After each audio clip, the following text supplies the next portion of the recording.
Mukama wetu asimwe. Nimbara mkenyewe na mwibali ya Mukama wetu Yesu Kristo. Kando tuchaguza mahumbuka ga Mukama wetu Yesu Kristo. Ubuyaba nahayo butuma bwe bwa Pasika, Bishop w'obureberezi bwa Bunyoro Kitara, the Right Reverend Jacob Bateirweho yayihanangiza bityo kwataho bona okutaho buryo obukurebeka ngo ihanga lyagira karuru ko businje.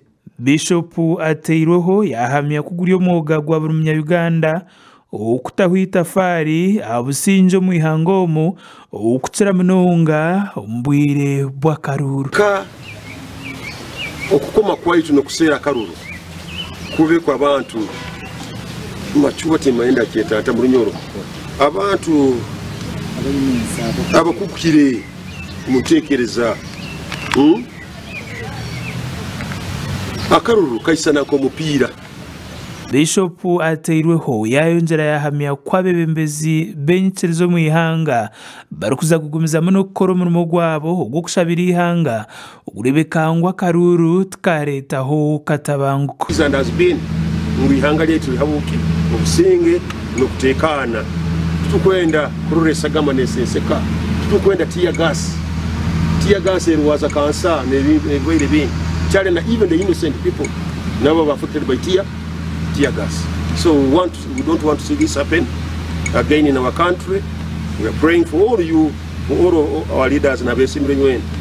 Mukama bagire mbabazi, mukama basinguze kandi mukama barakoma ne babasimire.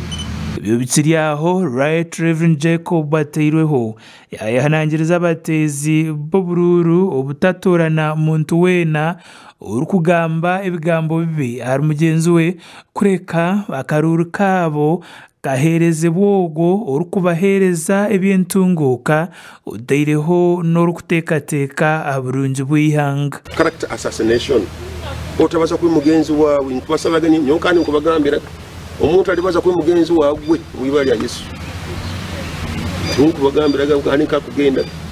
We want mature politics. Don't really otasiga mugenzi wawe bisabo kuba manyirenga akakora hensobi busata sisa iwo right yasi ati nayo kusanga bakutiku iwo hikirire akusisa mugenzi wawe. Amakuraga gashakwa gadasaba abatayaru West umurhoima.